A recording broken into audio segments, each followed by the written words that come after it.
I've not been happy with my game for most of 2024, so I thought it was time we put some effort into the golf swing. I've spent the last couple of months really working on strike because I felt like I haven't been striking the ball consistently or at the middle of the golf club, so I did a few drills when I've been working at the range, but haven't really looked at the swing in much detail until now. So I thought this was a good place to start. And I've been disappointed with my scoring of late, well, generally over the last year.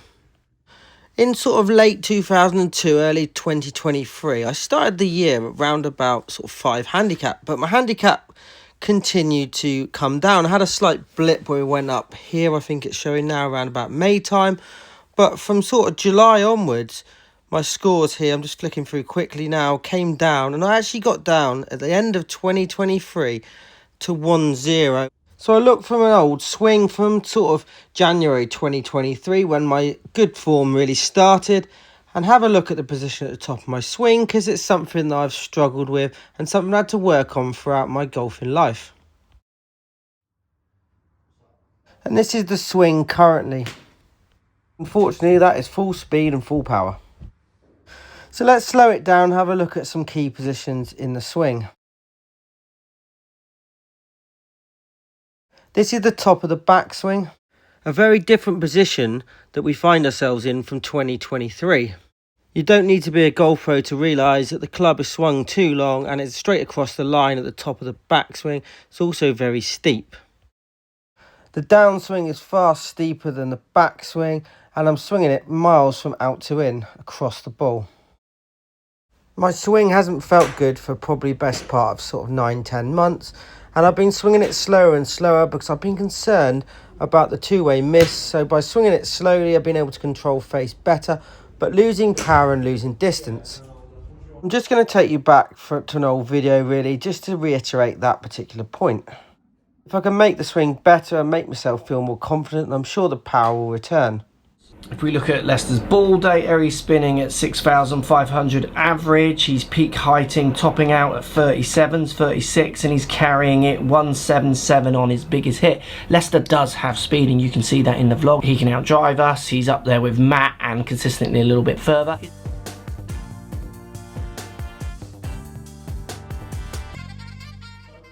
First thing I've done is I've weakened the grip to get that club face in a better position on the backswing.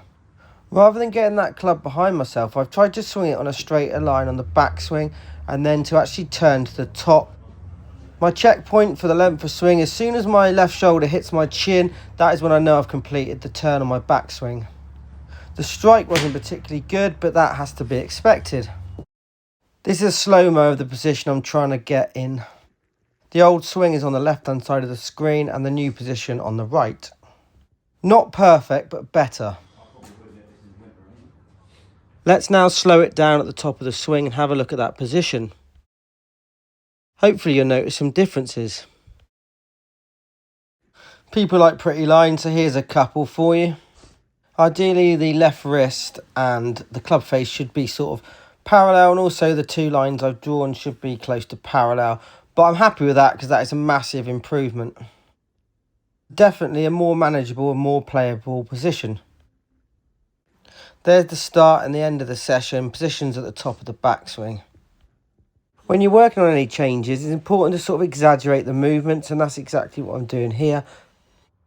A final slow-mo from the session. Hopefully you can see some differences and some changes we've made. It is all work in progress and something I'm going to continue to work to and towards before the season starts. Please note, I'm not a PGA professional, but I did coach golf for nearly 15 years. I'd also recommend visiting your PGA professional on a regular basis.